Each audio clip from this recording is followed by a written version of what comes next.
Sejam todos bem-vindos ao canal Antes do Fim. Meu nome é Eduardo Marinho. Estamos aqui para fazer mais um episódio aí do Fala que eu te refuto. Agora um momento mais especial aí do TikTok, né? Se não bastasse o YouTube, nós temos aí teólogos do TikTok detonando a Igreja Adventista. Então, eu recebi aqui alguns vídeos para eu reagir, né? Alguns inscritos enviam aí esses vídeos. Se você também quiser fazer parte, tem um vídeo aí que você quer que eu reaja, ou Marcos Alves, envia pra gente. Eu vou deixar o link aí do nosso canal no WhatsApp e no Telegram, certo? E você vai entrar lá e vai conversar com a gente. Que Deus te abençoe e vamos aqui começar. Eu fiz algumas anotações também aqui, né? Porque é muita coisa, é muita besteira que a gente vai ouvir, mas eu peço que você tenha paciência. Esse primeiro vídeo aqui vai mostrar o César Cavalcante, né? Um conhecido apresentador aí, teólogo também, né? E ele traz uma questão aí que muita gente talvez não tenha ouvido falar, né? E vamos ver se é verdade o que ele traz aí nesse primeiro comentário dele. Vamos assistir aqui o vídeo. A Ellen White ela fala coisas nos seus escritos. Então, primeiro, que tem um percentual gigante dos escritos da Ellen White é plágio. Isso está bem documentado. Aliás, isso é documentado pelos adventistas. Relatório Veltman, por exemplo, que é uma iniciativa adventista para acabar com esse negócio de. Então, antigamente, os adventistas não admitiam que a Ellen White tinha cometido plágio. Mas aí eles encomendaram um negócio chamado Veltman Report, em inglês, que é o relatório Veltman. E esse relatório foi uma bomba atômica à época.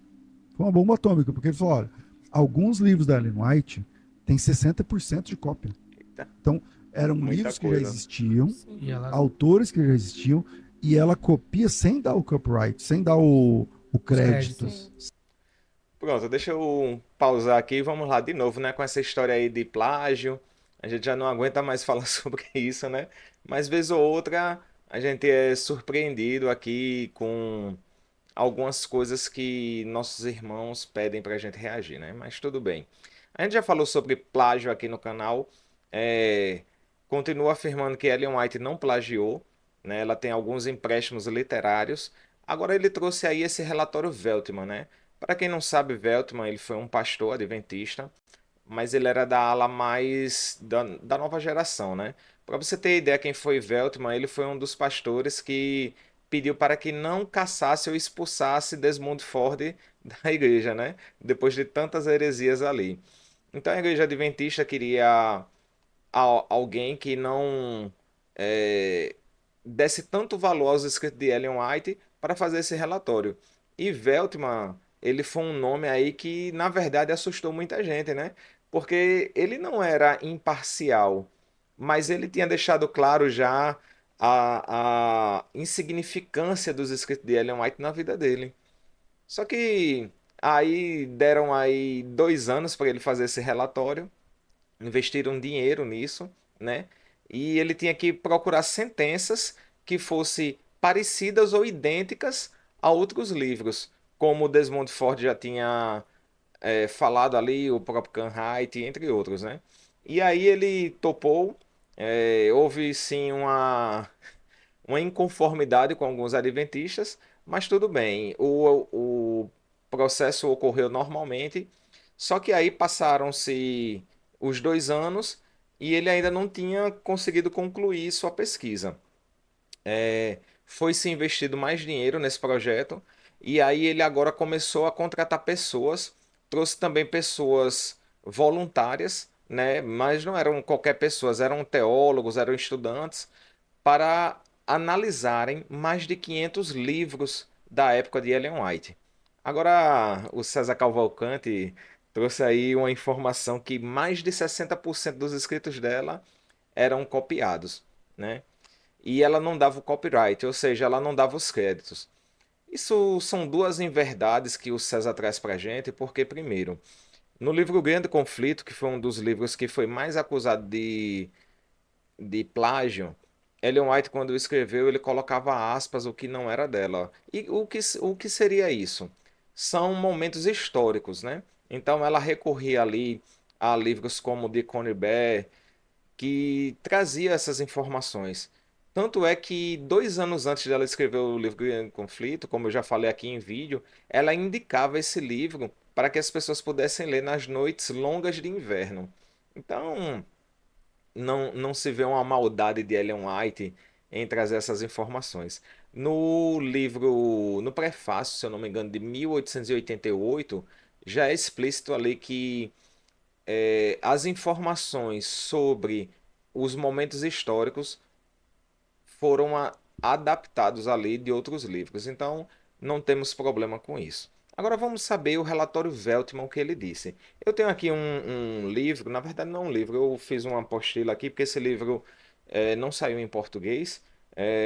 A tradução dele é Defendendo o Espírito de Profecia. E ele fala sobre o relatório de Veltman, e eu queria trazer logo a conclusão para não enrolar. Né? Vamos logo para o que interessa.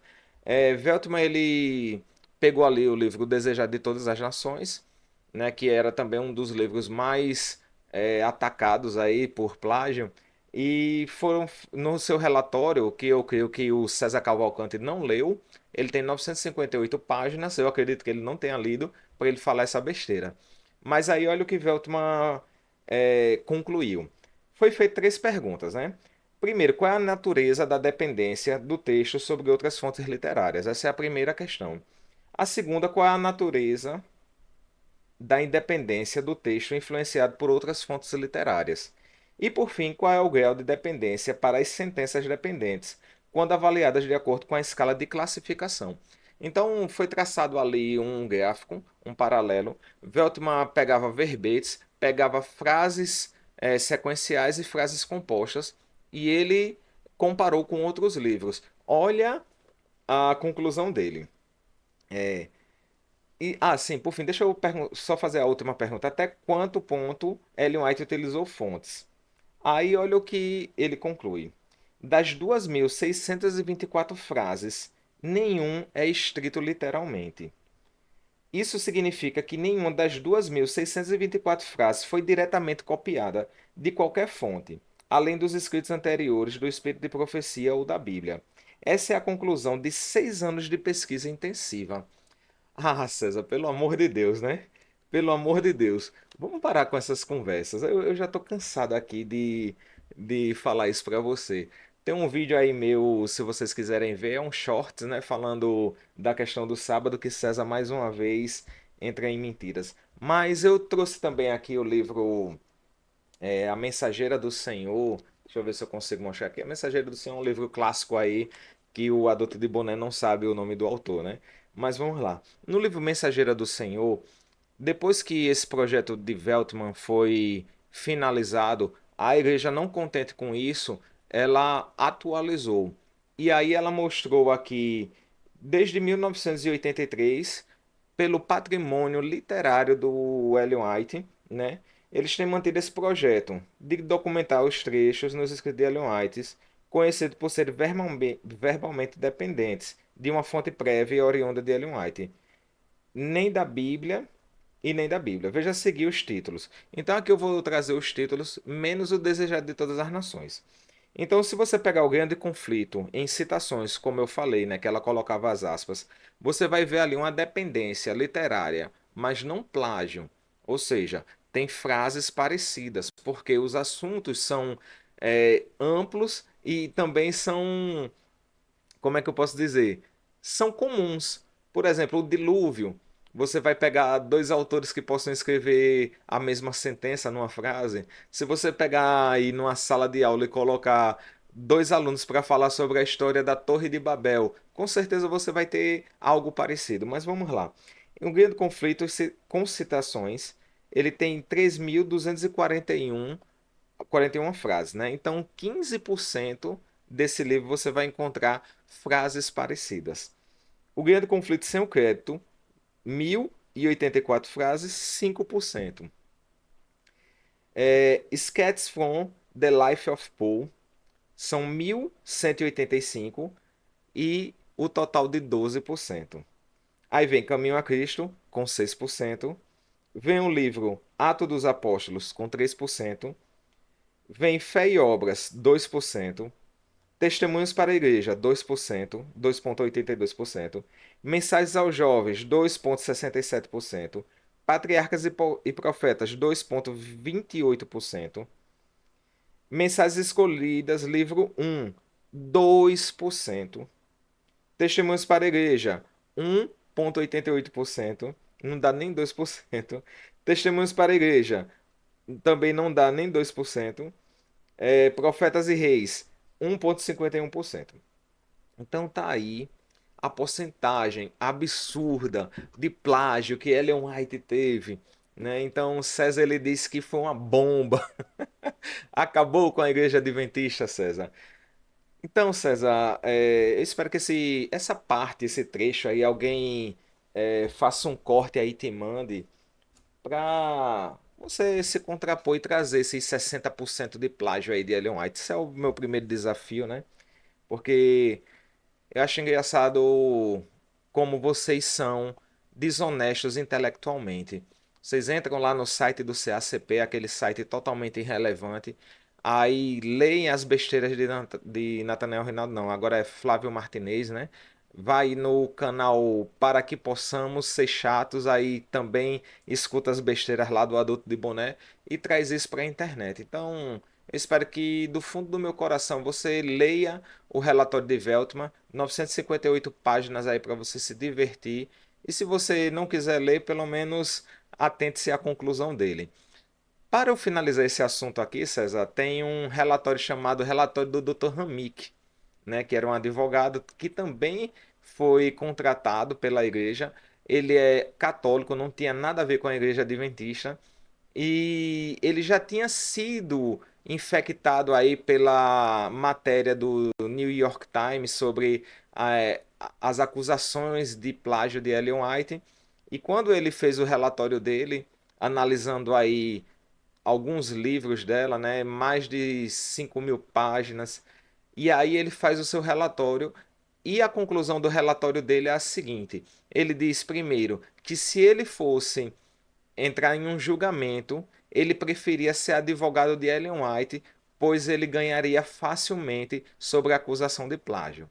A segunda conclusão também que me deixou muito impressionado foi que, ao ler os escritos de Ellen White para fazer esse relatório, ele disse assim: Ellen White me surpreendeu. Ou seja, imagine o impacto que Ellen White teve na mente desse advogado que não tem nada a ver com a igreja adventista. Então fica aí minha resposta para o Dr. César Cavalcante. Um grande abraço, meu amigo. Sem dar o crédito, como se fosse revelação dela. Revelação. Você está entendendo? Então começa aí um problema. Além dos plágios, tem muitas coisas que a Ellen Estou White esperando escreve as que você muitas olha e fala assim, não, coisas. peraí, isso aqui não... Rodrigo, a Igreja Adventista do Sétimo Dia é uma seita? Sim. Veja, existem alguns fatores que determinam se algum movimento ou denominação pode ou não ser considerado uma seita. Eu vou citar o principal deles, que é o caso da Adventista.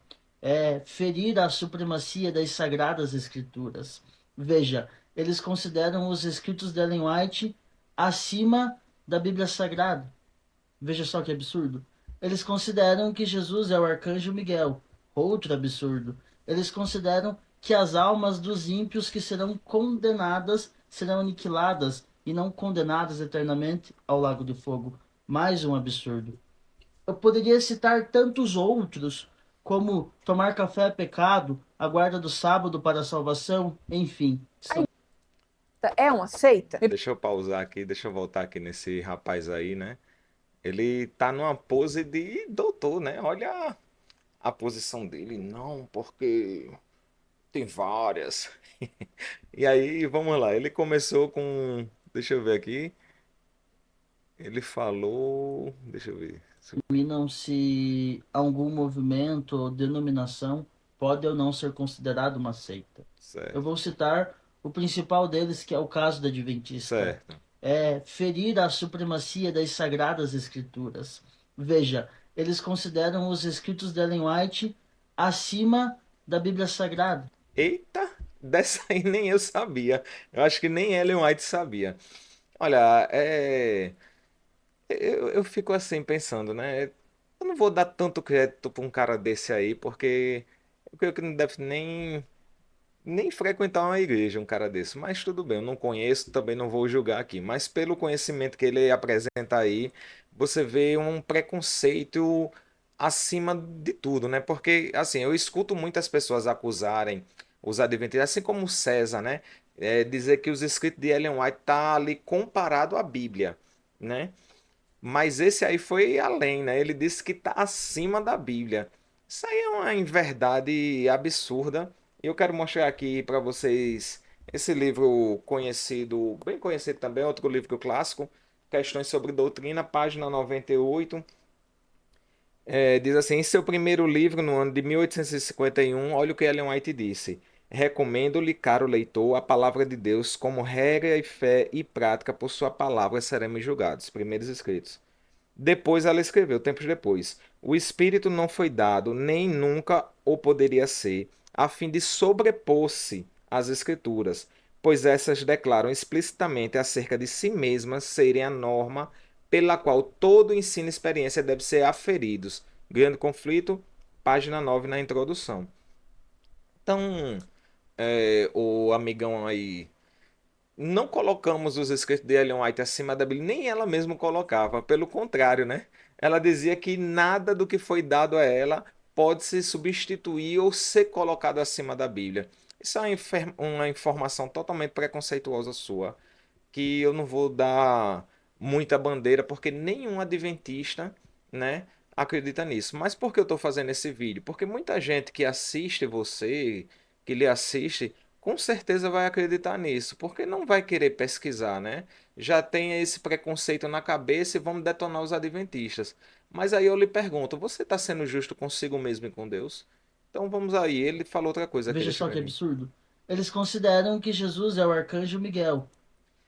Outra mentira dele, porque diferente do que cremos, como as testemunhas de Jeová acreditam que Jesus é um ser criado, nossa declaração de fé é que Jesus não foi um ser criado, ou seja, ele não tem um princípio, né? Então nós não acreditamos que Jesus é um ser criado, como um anjo ou um arcanjo. E aí há sim uma dificuldade deles de tentarem entender isso, porque já mostramos aqui no nosso canal também que o título Miguel ele não vem como um ser criado, mas Miguel é um nome honorífico de Jesus, quando principalmente ele está em batalha. Se você pegar ali Daniel capítulo 12, no fim dos tempos, Miguel que vai salvar o povo da desolação final. Aí você leva para Apocalipse, Miguel expulsa o diabo ali do céu. Então nós acreditamos que esse seja um dos títulos honoríficos de Cristo, né? Então, essa questão de dizer que vocês consideram Miguel Jesus, isso aí já é outro preconceito enorme aí do lado de vocês, né? Outro absurdo. Eles consideram que as almas dos ímpios que serão condenadas serão aniquiladas e não condenadas eternamente. Sim, acreditamos nisso. Isso aí é verdade, o que você falou. Nós acreditamos que em um momento os ímpios que serão largados ali no lago de fogo e enxofre, eles serão aniquilados, porque não teria nenhum tipo de moralidade Deus colocar um pecador. Digamos, um cara vive aí 30 anos em uma vida de pecado. Aí ele vai pagar eternamente por uma vida que ele viveu por 30 anos. Qual é a justiça divina nisso? Né? A própria Bíblia diz que tudo será aniquilado, a morte, o diabo, tudo isso. Aí eles pegam, mas eles vão queimar eternamente. Mas quando você pega queimar eternamente, você acredita que Sodoma e Gomorra está queimando eternamente? Porque a Bíblia diz que sim, né? E foram escavados ali em Israel e encontraram a cidade supostamente que pode ser Sodoma e Gomorra e ela não está queimando, né? Então, assim, a interpretação bíblica de vocês é fraca. Agora, vamos lá, o que é uma seita? Uma seita é uma igreja, uma religião que acredita que Deus ele predestina homens e mulheres para a vida eterna e também predestina homens e mulheres e crianças e quem sabe outras pessoas ao fogo eterno. Então, qual é a moralidade disso? Isso que deveria ser denunciado como seita, né? E não o aniquilacionismo né? Como a própria Bíblia diz, tudo será aniquilado. Aí vamos ver outra besteira dele Ao aí. Lago de Fogo. Mais um absurdo. Eu poderia citar tantos outros, como tomar café é pecado. Que diabo tomar café é pecado? Ele pegou aí um trecho de Ellen White, eu vou ler aqui para vocês, eu separei aqui. Ela diz assim, ó: tomar chá e café é pecado com descendência prejudicial. Eles não sabem interpretar o texto, né? E não sabem também o que é condescendência prejudicial. Aí ela continua, que como os outros males causa dano à alma. Esses diletos ídolos criam estimulação, ação mórbida do sistema nervoso. Tá lá em Conselho sobre Regime Alimentar, página 425. Agora, deixa eu explicar essa questão do chá e do café, porque vamos lá. Ellen White ela classificava o chá, o café, o vinho, a bebida, drogas ilícitas, tudo num balaio só. Diferente de vocês, né, que não querem fazer do corpo de vocês o templo do Espírito Santo, vocês não querem. Aí vocês não querem se livrar desses alimentos imundos e nocivos à nossa vida. É porque todo mundo sabe que o café ele é um estimulante, né? E no tempo de Ellen White era pior ainda, pelos produtos que se usavam. É só você dar uma pesquisada aí que você vai ver. Então ela colocava esses alimentos como trazendo problemas graves à nossa vida, principalmente essa condescendência. Aí olha o que ela diz mais, ó. Aqueles que satisfazem um apetite pervertido fazem-no para o prejuízo da saúde e do intelecto. Então você está destruindo o templo do Espírito Santo. Aí eu lhe pergunto, tá bom, tomar café não é pecado, mas cheirar um pó é pecado ou não? Fumar maconha é pecado ou não? Aí você vai dizer, né? Se você acha que não é, aí você vai lá e pratica, tá bom? Então é isso aí. Se é pecado ou não, fica a seu critério. A guarda do sábado para a salvação, enfim, A são igreja vários. adventista. Deixa eu voltar aqui que já vai entrar outra mulher aí para falar. É a guarda do sábado para a salvação. Outra em verdade também, né? Nós temos aí a famosa frase, né? Guardar o sábado importa em salvação. Só que aí eles fazem acreditar que Ellen White ensinou, ou a Igreja Adventista ensina, perdão, que a salvação vem pelo meio de obras. Olha o que diz aqui Ellen White em Atos dos Apóstolos, página 553. Nem a morte, nem a vida, nem a altura, nem profundidade, nada nos poderá separar do amor de Deus que está em Cristo Jesus. Não porque a Ele nos apeguemos com firmeza, mas porque Ele nos segura com sua forte mão. Se nossa salvação dependesse dos nossos próprios esforços, não nos poderíamos salvar, mas ela depende de alguém que está por trás de todas as promessas, no caso Jesus Cristo. Então, tá aí, né? Explicado e vamos para a próxima aqui, que a próxima é rebelde. Mais um absurdo. Eu poderia citar tantos outros, como tomar café é pecado.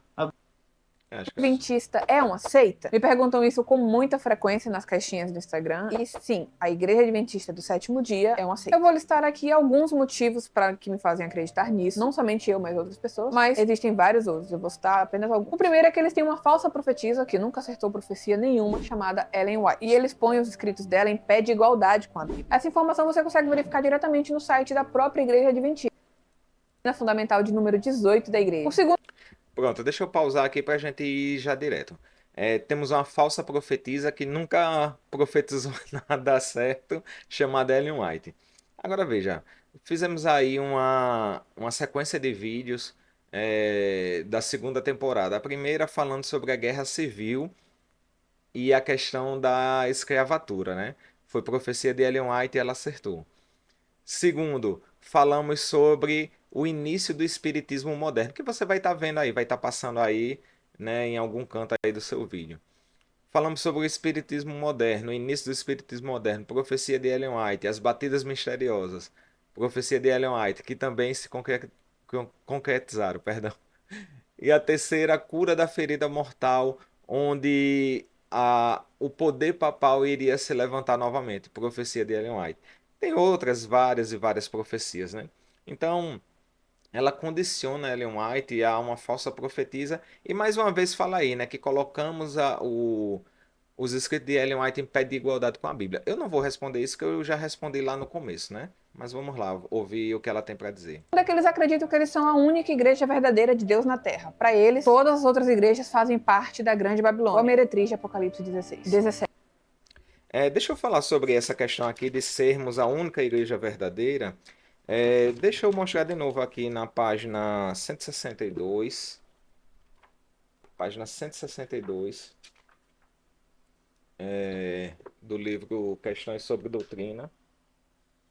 Deixa eu só colocar aqui o meu fone que caiu. É que a mesa aqui tá bem apertada, tá bom? Mas vamos lá. Vocês creem, né? Quem constitui a igreja remanescente? A resposta dessa pergunta dependerá grandemente da definição da palavra remanescente. Se conforme deduz a segunda parte, remanescente significa igreja invisível. Nossa proposta, a primeira parte, é um não. Incondicional. Os adventistas do sétimo dia nunca procuraram comparar sua igreja com a igreja invisível. Aquele que em todas as denominações permanece fiéis às Escrituras. Se o vocábulo remanescente for empregado no sentido de definição que aparece em Apocalipse 12, 17, uma resposta apropriada exigirá a representação de certos pontos fundamentais. Então veja só o que diz aqui, né? Cremos que a profecia de Apocalipse 12, 17 aponta para a experiência, a obra da Igreja Adventista do sétimo dia, mas não cremos que somente nós constituímos os verdadeiros filhos de Deus. Então está aí respondido. Mais uma conversa fiada. Não somos os únicos que acreditamos que somos a igreja verdadeira. Tá bom? Essa informação também está lá no site deles, é a doutrina fundamental número 13. O terceiro é que eles pregam a salvação pelas obras. E aqui, na minha Bíblia, se você abrir em Efésios capítulo 2, a salvação é pela fé em Cristo e não pelas obras. É o título do capítulo. A Ellen White, ela diz que santificar o sábado é necessário para a salvação eterna. Que não é verdade. O motivo...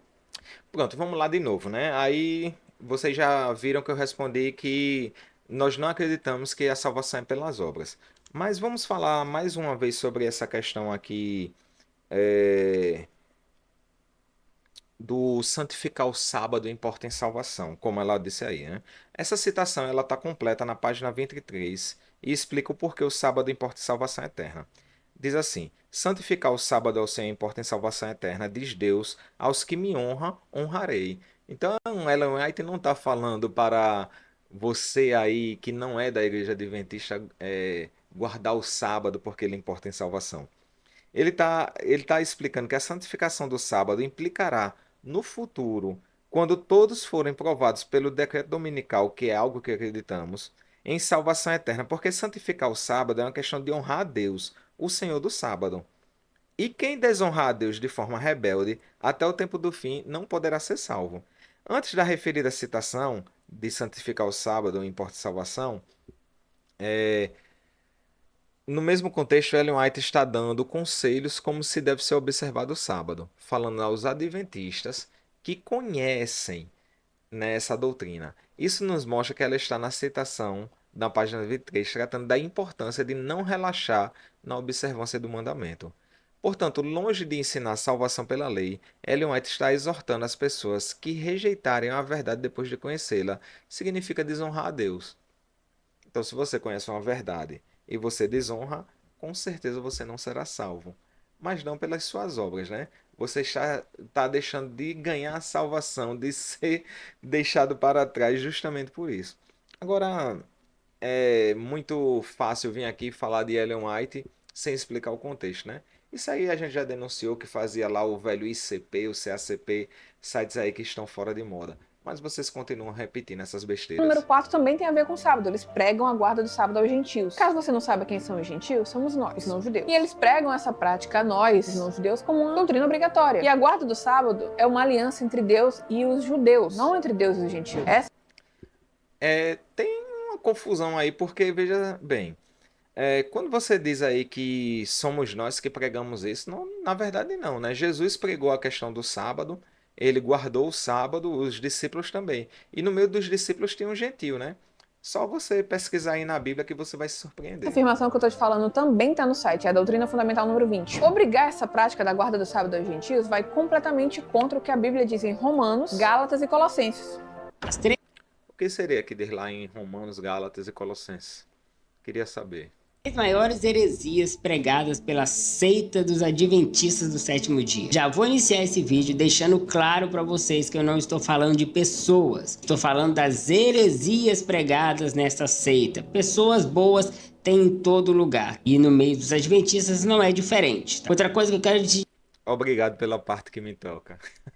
dizer é que não são só essas 3 heresias que os adventistas pregam. Tem muitas heresias, mas eu separei essas 3 como as 3 principais. Em primeiro lugar, guardar o sábado como meio de salvação. Pensou em adventista, logo você lembra de sábado, que para os adventistas do sétimo dia, o sábado é um critério para ser salvo. Não adianta os queridos me dizer que não, porque existem inúmeros vídeos dos pastores adventistas dizendo que quem não guarda o sábado não é salvo. A seita adventista não se adora uma imagem. De novo, né? Você pode ver que assim, eu penso que essas pessoas do TikTok, elas têm uma facilidade maior de falarem o mesmo assunto porque eles viralizam mais rápido lá, né? Se você for no TikTok pesquisar assim, seita adventista, você vai encontrar essas figurinhas aí também e outras mais, sempre falando a mesma coisa. Guardar o sábado, importa em salvação, aí juiz investigativo, sempre as mesmas coisas, né? Então fica mais fácil aqui para a gente discorrer e adiantar o vídeo, né? Só um adendo aqui que eu deixei passar, né? Qualquer mandamento que seja desobedecido voluntariamente, em que haja arrependimento, implicará em perdição. Isso não se aplica somente ao quarto, né? Que ordena a observância do sábado. Aí, lá em Tiago 2,10 diz assim: pois qualquer um que guarda toda a lei, mas tropeça em um só ponto, se torna culpado de todos. Então, assim, né? Eu não sei o que é que essas pessoas querem em dispensar o sábado, né? São dispensacionalistas. Então, por que somente o sábado ele foi abolido, né? Então, quer dizer que Cristo agora ele não liga mais para nada, você pode viver sua vida aí do jeito que você quiser, porque não existe mais mandamento, principalmente o quarto. Se adora um dia, o sábado. É o que eu chamo de sabadolatria. Charson, guardar o sábado é bíblico. É bíblico, mas não é do evangelho. Nem tudo que está na Bíblia está no evangelho. Tem coisa que ficou para o seu tempo, faz parte da antiga aliança. Acontece que a seita adventista é uma igreja absolutamente ligada à antiga aliança. Aí, pergunta que eu faço, né? Então quer dizer que se não está no evangelho, não entendi. Quer dizer então que o Antigo Testamento condena o Novo e vice-versa, ou então eles não estão unificados. Quer dizer então que existe uma divisão bíblica aí, o Antigo não dá testemunho do Novo e o Novo não dá testemunho do Antigo. É difícil isso aí, né? Muito difícil entender isso aí de vocês. Segunda heresia ensinada pelos adventistas, que eles chamam de juízo investigativo. Os adventistas profetizaram que a volta de Jesus se daria no dia 22 de outubro de 1844. Essa profecia foi baseada em um cálculo de Daniel, capítulo 8, versículo 14, onde se fala das 2.300 tardes e manhãs. É claro, por um erro de cálculo, eles erraram a profecia. Porque não é possível, minha gente, determinar o dia da volta de Jesus. Ele nos incentiva a não ficar tentando descobrir o dia da volta dele. Mas os adventistas fizeram esses cálculos e acabaram errando a data e colocaram que Jesus iria voltar no dia 22 de outubro de 1844. Como eles erraram essa profecia, eles criaram então uma doutrina dizendo que foi no dia 22 de outubro de 1844 que Jesus se tornou sumo sacerdote, quando ele entrou no santuário celestial para poder purificar os pecados. Ainda hoje Jesus está purificando os pecados que estão registrados nos livros. Segundo eles, o sacrifício de Jesus na cruz do Calvário não foi completo. Quando Jesus disse está tudo pago, está consumado, na verdade não estava tudo pago. Tinha alguma coisa ainda que Jesus teria que fazer. E só em 22 de outubro de 1844 que Jesus entrou no santuário para poder começar a completar a sua obra redentora. Hebreus capítulo 9, do versículo 24 ao versículo 28, o escritor aos Hebreus diz que Jesus entrou de uma vez por todas no santuário e purificou o pecado de todos. Porém, Ellen White diz que não. Segundo Ellen White, Jesus entrou nesse santuário no dia 22 de outubro de 1844 e ali está ainda purificando os nossos pecados. Terceira heresia ensinada pelos adventistas do sétimo dia. Deixa eu comentar da segunda primeiro aqui para você ir para a terceira. Primeiro, nenhum adventista marcou data para a volta de Cristo. Isso é fato.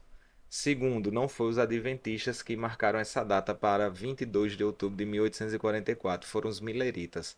Inclusive, Guilherme Miller nem concordava com essa data, né? Então, nós temos aí um problema muito grave, histórico, que você está passando como se você fosse um conhecedor da história adventista. E dá para perceber que você não é. Você fez algumas anotações aí, que pegou avulsa na internet, quis fazer seu vídeo aí para ganhar visualização e like em cima dos adventistas, mas passou vergonha. Porque nem a informação correta você trouxe. Então, quando você diz que os adventistas marcaram data, você deveria pelo menos pesquisar antes quem foi que marcou essa data, né? Então, temos aí esse problema. Então, toda a sua argumentação agora, ela fica inválida para que eu possa fazer uma análise mais profunda aqui. Aí a questão do santuário, né? Como eu já falei, nós também já temos vídeo aqui. A nossa primeira temporada foi dedicada somente ao santuário e já respondemos essas questões. Agora é interessante, vocês que produzem vídeos aí, querem falar da Igreja Adventista, traga algo que de fato seja verdade, né? Não faça que nem César Cavalcante, Elias Soares, Rodrigo Custódio, aquele Gleison Pécio, que a gente já refutou aqui, né? Dia é a inerrância de Ellen White. Ellen White é a profetisa dos adventistas. Embora eles dizem que os livros de Ellen White não são comparados à Bíblia, na prática eles comparam sim Ellen White com a Bíblia. Eles não aceitam nenhuma possibilidade de erro por parte dessa profetisa. Inclusive, muitos textos bíblicos, na verdade, a grande parte dos textos bíblicos é interpretados por eles através dos livros de Ellen White. Olha só o que Ellen White diz no seu livro Mensagens Escolhidas, volume 3, na página 30. Ela diz assim: nos tempos antigos, Deus falou aos homens pela boca dos profetas e dos apóstolos. Nesses últimos dias, ele fala com eles através do seu testemunho do Espírito. Lembrando a vocês que os testemunhos do Espírito são os livros de Ellen White. Agora veja o que diz Hebreus capítulo 1, versículo 1. Antigamente, Deus falou aos homens por meio dos profetas, mas nesses últimos dias, versículo 2, mas nesses últimos dias ele nos falou por meio de seu Filho. Agora eu te faço a pergunta, quem está certo? O escritor aos Hebreus ou Ellen White? Então vamos lá. Tudo bem, você trouxe aí uma questão de interpretação totalmente errônea, né? Nos últimos dias de quem, né? Porque se a Bíblia estava sendo escrita ali, depois que Jesus ressuscitasse e ascendesse aos céus, não existiria mais história na Terra? É isso que eu quero perguntar para vocês, porque aí você está esquecendo um verso de Joel, que ele fala justamente que nos últimos dias, jovens e velhos teriam sonhos e visões. E aí, como é que fica? Mais um dispensacionalista, que eu acredito que nem seja, porque assim, vocês que gostam de criticar Ellen White, quando você vai nessas igrejas aí que a maioria frequenta, aí seja pentecostal, seja neopentecostal, até mesmo algumas batistas, vocês têm um monte de profetas aí, né? E a gente tá cansado de ver na internet aí as profetadas, né? E vocês não discutem nada sobre isso. Mas aí quando é Ellen White, aí vocês querem fazer esse furdúncio todinho. Vamos lá. Eu separei aqui um texto para lhe responder. Ellen White, ela era infalível? Ellen White foi levantada essa pergunta quando ela ainda estava viva. Olha a pergunta que fizeram para ela. Os adventistas do sétimo dia consideram a irmã Ellen White infalível? A pergunta foi respondida nas páginas da Review and Herald em 1883 por Lyttelton, numa declaração sucinta e direta. Não, não consideramos ela infalível. E também não cremos que Pedro ou Paulo fossem infalíveis. Aí continua dizendo aqui, eles creem que o Espírito Santo que inspirou Pedro, Paulo, era infalível. Eles creem também que a Sra. White, de tempos em tempos, recebeu revelações do Espírito de Deus e que as revelações dadas a ela pelo Espírito de Deus são exatamente tão confiáveis quanto as revelações dadas ao mesmo Espírito a outras pessoas. A denominação adventista do sétimo dia, hoje, ainda sustenta que Ellen White foi confiável, fidedigna e autoritativa como profeta do Senhor. A Igreja Adventista do sétimo dia hoje a Igreja Adventista afirma que ela foi inspirada da mesma forma e no mesmo grau que os profetas da Bíblia. E, contudo, paradoxalmente, a Igreja afirma também que não fazemos dos seus escritos outra Bíblia, nem mesmo consideramos uma adição ao cânon sagrado da Escritura. A explicação mais plena sobre desta posição está numa discussão do relacionamento adequado dos escritos de Ellen White com as escrituras.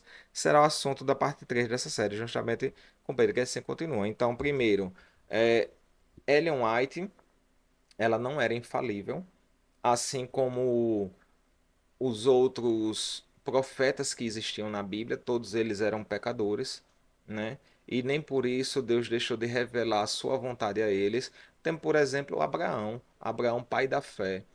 O nosso, podemos dizer assim, o grande profeta que temos na Bíblia, e ele teve suas falhas.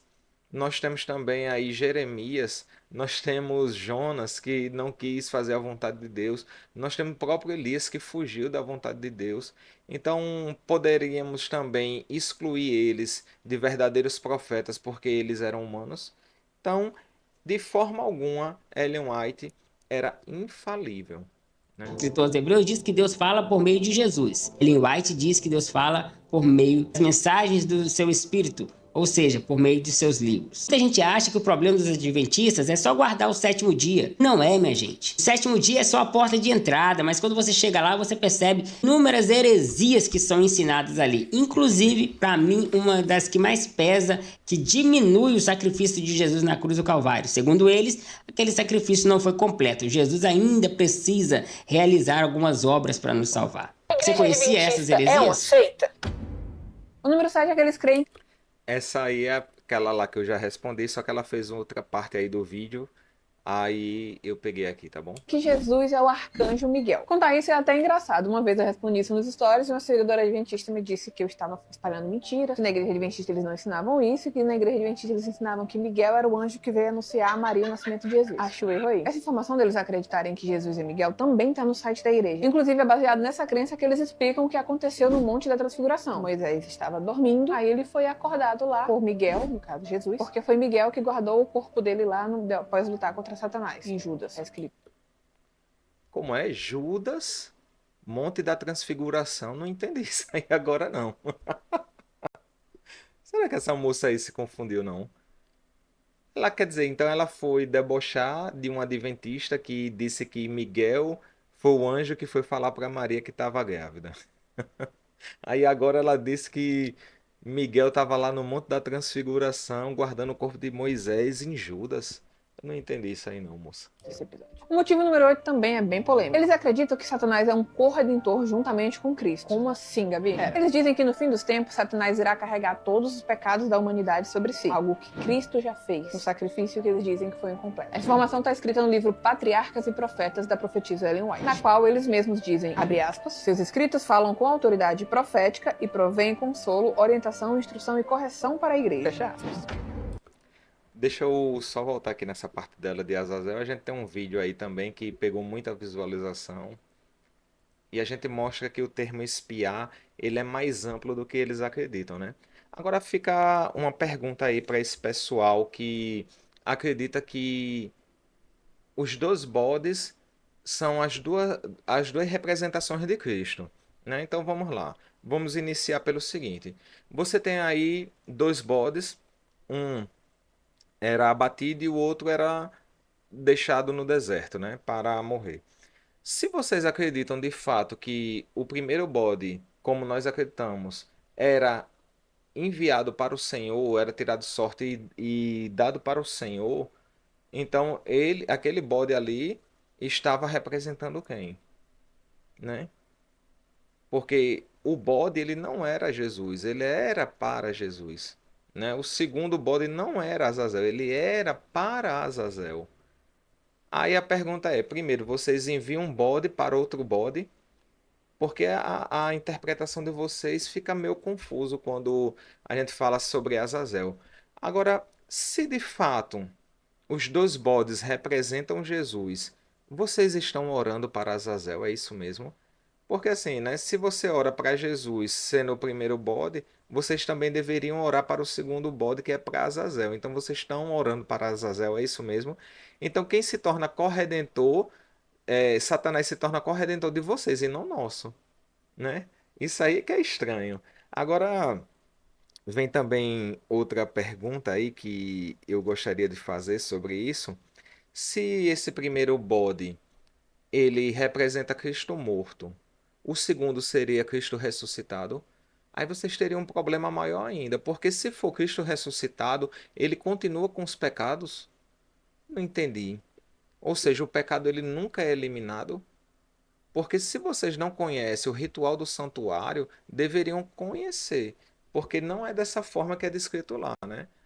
Sobre si, algo que Cristo já fez, um sacrifício que eles dizem que foi incompleto. Essa informação está escrita no livro Patriarcas e Profetas Não falamos que o sacrifício foi incompleto, tá? da profetisa Ellen White, na qual eles mesmos dizem, abre aspas, seus escritos falam com autoridade profética e provêm consolo, orientação, instrução e correção para a igreja. Fecha aspas.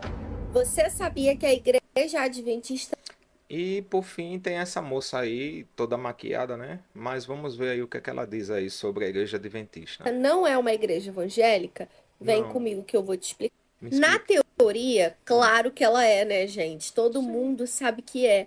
Mas na prática, a igreja adventista crê na Bíblia, correto? Correto. Mas eles também acreditam nos escritos, nos livros, nas opiniões de Ellen White. Eles dizem que Ellen White tem o espírito de profecia. Ela seria uma profetisa. Sim. E as suas palavras ali descritas nos seus livros devem ser comparadas à Bíblia. O cristão, o evangélico, o protestante, De novo, né, com essa conversa aí, né? A gente já provou que não, né? Mas ela. É que nem eu digo, um faz um vídeo, aí o outro só vai copiando. É uma praga isso, né? Vai copiando, copiando até dizer basta. Mas vamos lá ouvir o que ela tem para dizer. ele tem um lema chamado Sola Escritura, onde somente a Escritura, somente a palavra de Deus, a gente não tem outros livros. Portanto, igrejas, denominações, o que quer que seja, que diz ser cristão e tem outros livros ali nas suas regras de fé, não devem ser consideradas como cristãs protestantes. Cristãs protestantes. Ah, tudo bem, vamos lá. Ô moça maquiada, há controvérsias nessa sua conversa aí, porque veja, você tem lá as Institutas de Calvino.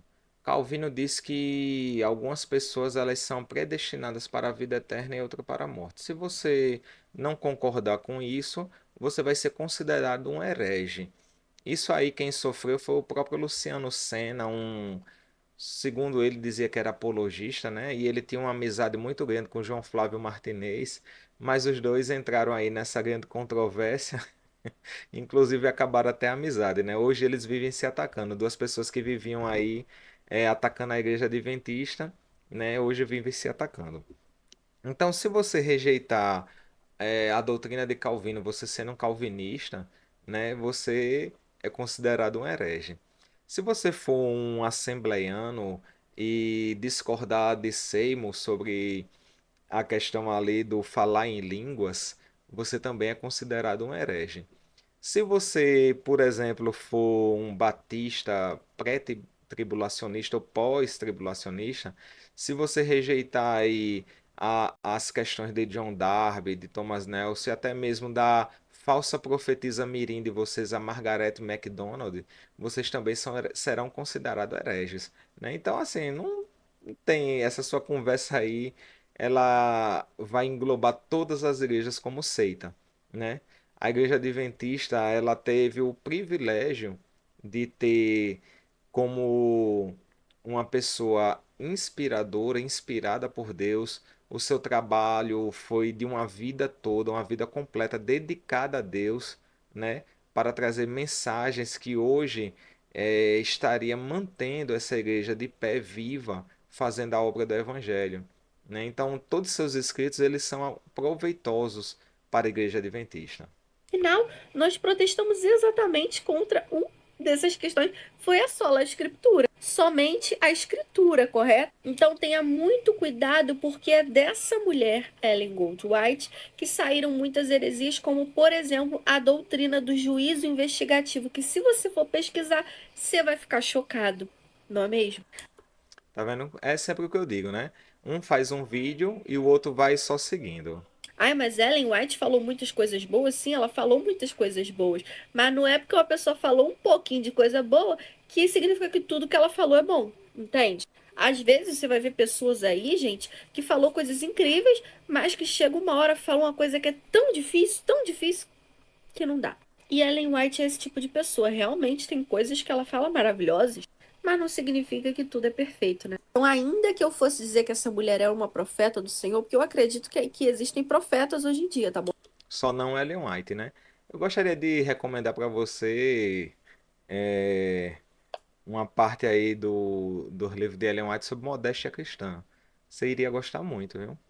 Eu creio nisso. Agora, comparar um profeta com a Bíblia Quem compara o profeta com a Bíblia? Vamos cansar de falar isso aqui, né? É um absurdo, né? é uma coisa bem difícil, né? A Bíblia é a palavra de Deus, ela não é Com comparada a certeza. nada. Ela é o único Ex- livro que a gente tem como regra principal exatamente. de fé. Olha o que Ellen White disse, deixa eu ler aqui para vocês, voltando aqui no livro Questões sobre Doutrinas, né? Que é o livro mais fácil que eu tenho aqui perto de mim, página 99. Ela diz assim: em sua última aparição diante de delegados reunidos na Assembleia da Associação Geral dos Adventistas do Sétimo Dia em Washington, em 1909, após ter proferido mensagem de um enorme auditório, ela ergueu a Bíblia com uma das mãos trêmulas pela idade avançada e disse: Irmãos e irmãs, recomendo-lhes o livro. Era uma atitude típica em toda a sua existência, sempre exaltar acima de tudo as Sagradas Escrituras como fundamento de nossa fé. Tá aqui, ó, nesse livro, querida. Aí é só você pesquisar antes de estar falando o que vocês ficam falando e repetindo aí no TikTok. Entendeu? A profecia, a revelação, a visão, ela não substitui a Bíblia. Então tomem cuidado com essas coisas. Os adventistas não creem que Ellen White substitui a Bíblia, tá? Mas eles creem na Bíblia, acima de Ellen White, óbvio. Só que alguns adventistas aí fazem uma idolatria absurda com os livros dela, tá? E levam sim as coisas que ela fala como regra de fé, sim. Inclusive, o adventista genuíno vai levar como regra de fé porque crê que ela tem o espírito de profecia. Então tomem cuidado com essa questão nessa igreja, você que. A Bíblia é a regra de fé, o espírito de profecia é bíblico e está totalmente amparado por ela. Agora tomem cuidado vocês que ouvem esses é, não sei nem um adjetivo para dar para essas pessoas que estão aí no TikTok, porque você vê que é sempre a mesma coisa, né? É sempre a mesma conversa. E aí eles repetem santuário, eles são limitados a isso, né? Mas se você for questionar ele, você for fazer perguntas, eles não vão saber responder. Por isso que eles falam sozinho lá para a plateia deles. E se você entrar nos comentários, você vai ver que a maioria dos comentários são de pessoas desmentindo o que ela está falando. E é adventista. Comenta a tua opinião nesse vídeo, lembrando que eu tenho um livro no link da bio que vai ajudar você que está inconstante, que está afastado, a Ah, voltar para Jesus. entendi. Então Ellen White tá dando emprego para mais uma, né? Parabéns. Pessoal, esse foi o vídeo de hoje. Se você gostou, deixa seu like, comenta, curte. Se você é novo aqui, se inscreva, né? E vamos deixar aí no link o grupo do WhatsApp e do Telegram para que você possa se manter informado. E esperamos vocês no próximo vídeo. Foi um prazer estar com vocês. Espero que vocês tenham gostado. Deixa aí também nos comentários se você concorda com essas besteiras que foram ditas.